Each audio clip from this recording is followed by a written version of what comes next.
Okay. Hello, everyone. I'm Stephanie Rivas, the general manager here at the Wagner Noël Performing Arts Center. And with us today, we have Richard Sterban of the Oak Ridge Boys. So thank you so much for being here with us today. Well, thank you, Stephanie. It's my pleasure. And thank you for doing this. When you promote the fact that we're coming to town, you help us. And I can speak for all the Oak Ridge boys, and I can tell you we appreciate it very, very much. So thank you. Oh, you're so welcome. Well, we have a very special, sweet spot in our heart for the Oak Ridge Boys. We were just taking a minute to look back, and we opened the Wagner Noël in 2011. And the Oak Ridge Boys were with us for almost the first 6 years that we opened this facility. So within the first 6 years, we had you guys on our stage, and wonderful memories for so many people here in West Texas. We're this dual market, Midland, Odessa, of course, the surrounding area, but it's always so nice to hear people that come time and time again because they love the music that you all have put together. So let's talk about this lifespan that the Oak Ridge Boys have had. You joined the band in 1972, correct? That is correct. In 1972, 52 years ago, which is 52 years ago. mind-boggling. It's hard to imagine. And I never dreamed 52 years ago when I joined the Oak Ridge Boys that here 52 years later, I would still be here, still doing it, and still enjoying still loving every minute of it, certainly. That's the important part, I think, is that you all love what you do so much, and that is very evident when you're on the stage performing for your fans, for the people that just love your music. So let's go back to that beginning when you first joined. The Oaks had been around in little variation since the 50s, then it transitioned to more country in the 70s, but really gospel country. When we talk about that gospel country influence, Elvis Presley was also very gospel influenced. You have some history there with Elvis Presley. You are absolutely correct.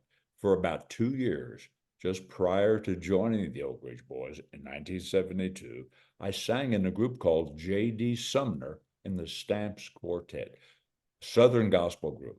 And I happened to be in the right place at the right time when I joined J.D. Sumner. He actually wanted to hire a young bass singer to take his place. So he offered me the job, and it involved me having to move to Nashville, which I did. And I was only there for a few months when J.D. Sumner got a phone call from Elvis, from the king of rock and roll himself. And he was looking to hire a new backup group. And so he hired J.D. Sumner in the Stamps. And so, as I said, I was in the right place at the right time. And all of a sudden, as a young man in my 20s, I found myself on stage with the biggest star in the world back then. Amazing. It was a special time. Elvis's tour was the biggest tour in the music business back then. And I have some great memories of the times I was with Elvis. I got to know him just a little bit. And now that many years have passed and I look back on that, I'm really so glad that I was able to experience that. It was a wonderful experience. But however, one thing very important happened to me in 1972 while I was singing with Elvis, apparently on top of the world. I got a phone call from William Lee Golden of the Oak Ridge Boys. Wow. Now he's the guy in our group with the long Uh, beard.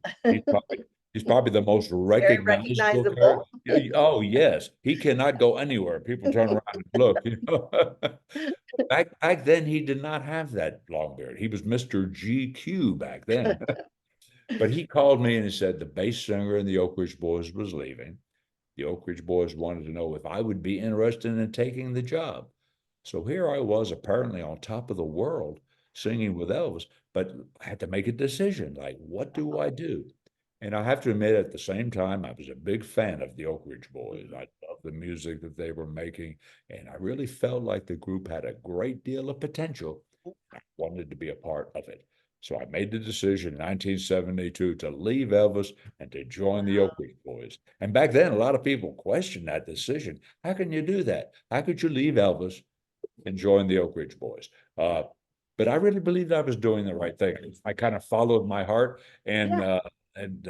and now over 50 years later, as I look back on it, I think I made a pretty good decision back The there. right choice to make. The right choice to Back make. then when I was singing with Elvis back then, I never dreamed that someday I would be in the same Hall of Fame with him.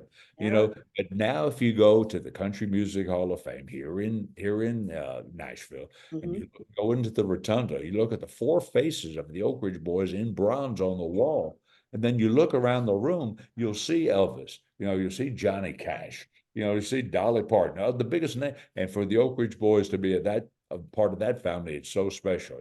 So I never dreamed it would happen back then, but Ah. you never know how things are going to happen in your. To have that career, talking about the induction and in getting that validation, if you will, throughout your career, I know has got to be amazing.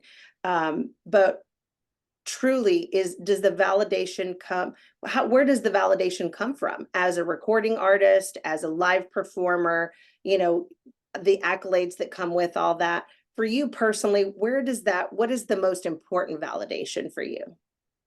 There's no simple, easy answers to your question. I mean, it comes in many different ways. I think first and foremost, it comes from our fans. There's no substitute for the feedback that Yeah. we get from our fans. When we get on stage and we feel the feedback from our fans, the love that they send towards us while we're performing, there's no price that you can put on that. It's so special. And during the pandemic, we got an experience of what it was like to Yep. not for over a year. We could not tour. Yep. To not have that. Yeah. What we loved doing was taken away from us, and we did not. Back then, we did feel like we were retired, and Yeah. I don't think I liked it a whole lot, to be very. It wasn't a good feeling for anyone, I don't think. No, it was not just us, not just the music business. It was a tough time for all of us. It really was. But thank the good Lord above, those days are behind us now. Yeah. We're back doing what it is that we love doing. So I guess to answer your question, the feedback from the fans is the It's most important. But accolades like being inducted into the grand wonderful. into the Country Music Hall of Fame, it happened in 2015. I still, after all these years, have trouble sometimes finding just the right words to describe how special that Yeah. is. And a few years before that, in 2011, something very similar, we became members of the Grand Ole Opry. Uh, Yeah. there again, being recognized by our peers. Mhm. Mhm.